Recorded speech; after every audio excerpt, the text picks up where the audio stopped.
Yo'lga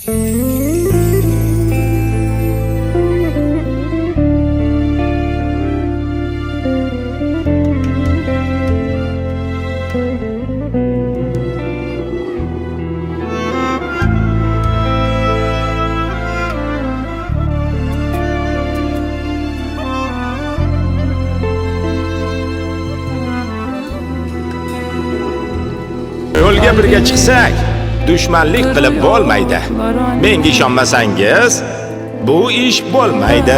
Aybga buyurmaysiz. Artistlik qilma tirrancha, artistlik qilma. Artistlik qilmayapman. Bir-birimizga ishonmasak, unda hammamiz o'lib ketamiz. Tushunyapsizmi? Menga-ku baribir. Salih yana bir marta ko'chavali bo'lib oladi. Tamom vassalom.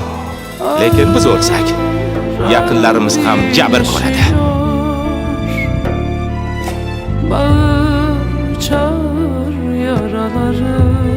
Hech kimni ko'ziga qara olmayman. Axir ular men tufayli o'lishdi. Qaraja men tufayli o'ldi. Selimning omonati.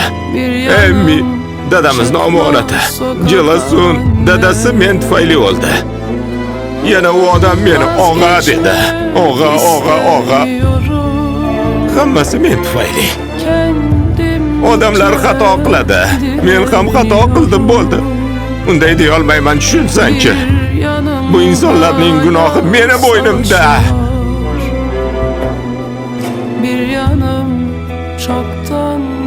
Uni yarasi hammamiznikidan boshqacha. U bolaligida onasini ham himoya qilolmadi. Bilaman, bola edi, onasini qanday himoya qiladi deysan, lekin unday bo'lmadi.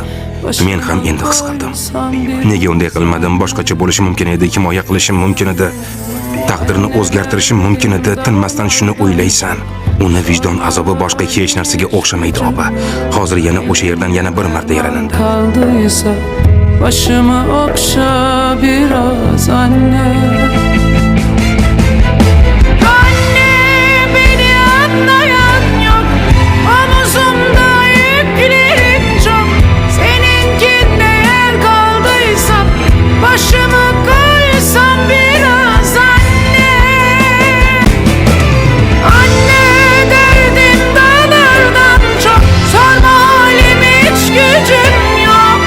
Elinde derman kaldıysa başımı okşa biraz anne.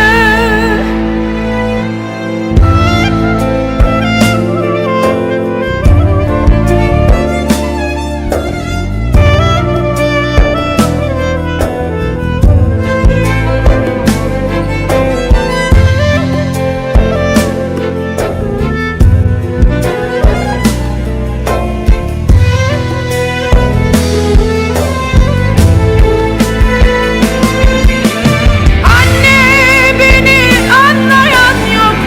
Omuzumda yüklerim çok. Seninkinde yer kaldıysa başımı koysam biraz anne.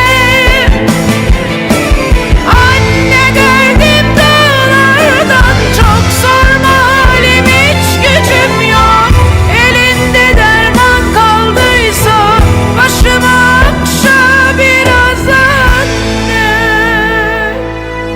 Ağır ağır iyileşiyor. Bağır çağır yaralarım. Bir yanım masum çocukluğum, bir yanım çıkmaz sokak anne.